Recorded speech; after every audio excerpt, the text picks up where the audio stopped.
नमस्कार। चलिए आज भारत सरकार के अंदर की सत्ता की असली कहानी को समझते हैं, वो भी एक बहुत ही दिलचस्प कहानी के जरिए।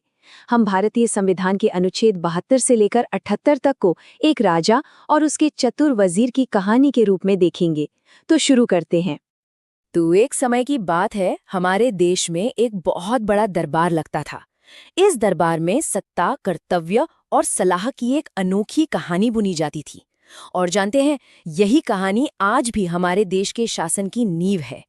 ये कहानी है एक राजा की, उसके वजीर की और उनके दरबार की। तो चलिए सबसे पहले मिलते हैं हमारी कहानी के मुख्य किरदारों से। इन्हें समझना बहुत जरूरी है क्योंकि यही लोग पूरे शासन की धुरी हैं। सबसे पहले हैं राष्ट्रपति, जो हमारी कहानी के राजा हैं। एक ऐसे राजा जिनका नाम तो बहुत बड़ा है, पर असली ताकत वो नहीं है। और दूसरे हैं प्रधानमंत्री, जो एक बहुत ही चतुर वजीर की तरह हैं। असली सत्ता की चाबी इन्हीं के हाथ में है।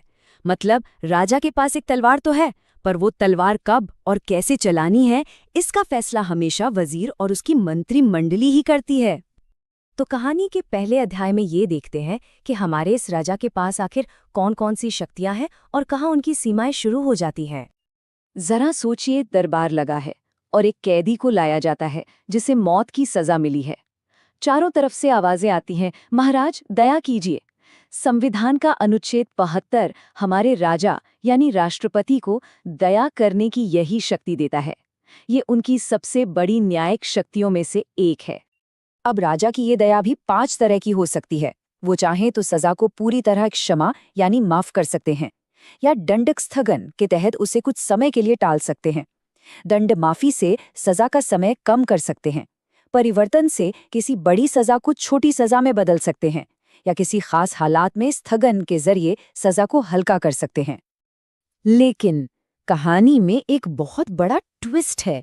राजा इतना ताकतवर दिखने के बावजूद ये फैसला अपने मन से नहीं कर सकता था। तो फिर असली फैसला लेता कौन था?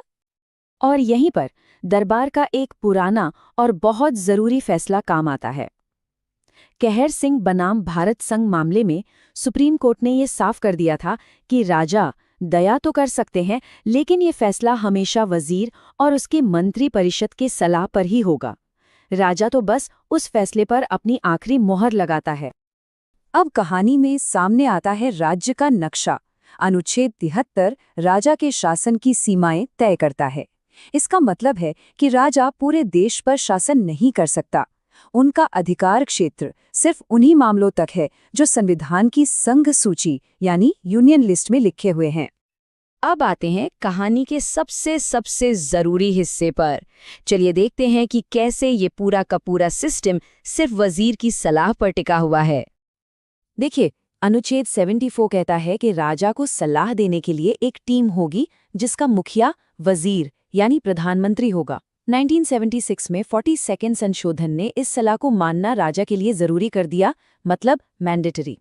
हालांकि 1978 में 44th संशोधन ने राजा को थोड़ी सी छूट दी कि वो सलाह को एक बार फिर से सोचने के लिए वापस भेज सकते हैं, पर अगर वही सलाह दोबारा आ गई तो फिर उसे मानना ही पड़ेगा। और इस पूरी बात को शमशेर सिंह बनाम पंजाब राज्य के मामले में सुप्रीम कोर्ट ने बहुत ही अच्छे से समझाया था। उन्होंने कहा, राष्ट्रपति और राज्यपाल सिर्फ नाम के प्रमुख हैं, असली शक्ति तो मंत्रिपरिषद में ही है। ये एक लाइन पूरी कहानी का सार है। तो सवाल ये है कि ये वजीर और उनकी टीम बनती कैसे है? अनुच्छेद 75 के हिसाब से राजा लोकसभा में बहुमत वाले नेता को प्रधानमंत्री बनाते हैं। फिर उसी प्रधानमंत्री की सलाह पर बाकी मंत्री चुने जाते हैं। और सबसे जरूरी बात, ये पूरी टीम यानी मंत्रिपरिषद एक साथ मिलकर लोकसभा के प्रति जवाबदेह होती है। मतलब अगर लोकसभा का विश्वास खो दिया तो पूरी सरकार गिर जाती है।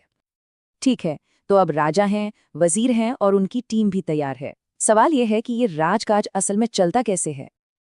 देखिए, दरबार में एक और बहुत ही जरूरी व्यक्ति होता है, महान न्यायवादी यानी अटॉर्नी जनरल। ये सरकार के सबसे बड़े कानूनी अधिकारी होते हैं जिन्हें राजा नियुक्त करता है। ये संसद की कार्रवाई में बोल तो सकते हैं, लेकिन वोट नहीं डाल सकते। एक तरह से ये राज्य के मुख्य वकील होते हैं। यहाँ एक और मजेदार बात है। दरबार में जितने भी फैसले लिए जाते हैं, जितने भी आदेश जारी होते हैं, वो सब के सब ऑफिशियल तौर पर राजा के नाम पर होते हैं। अनुच्छेद 77 यही कहता है, जबकि हम सब जानते हैं कि ये फैसले असल में वजीर और उनकी मंत्री परिषद ही लेती है। और आखिर में आता है अनुच्छेद 78, जो वजीर का कर्तव्य बताता है। प्रधानमंत्री का ये फर्ज है कि वो सरकार के सभी कामों की जानकारी राजा को दें। मतलब प्रधानमंत्री जो है वो राजा और मंत्रिमंडल के बीच एक पुल की तरह काम करते हैं।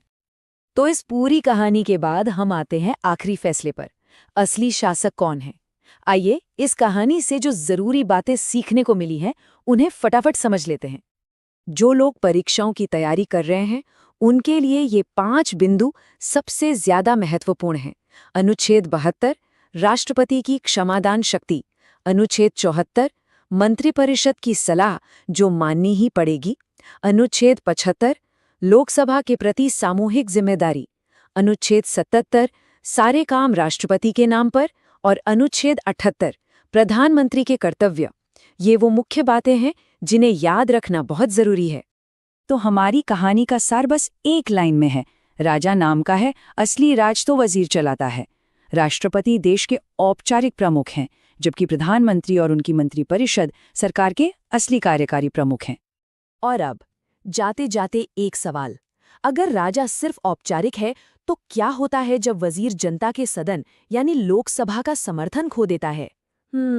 इस सवाल का जवाब हमारी अगली कड़ी में छुपा है, जब हम संसद की शक्तियों के बारे में बात करेंगे।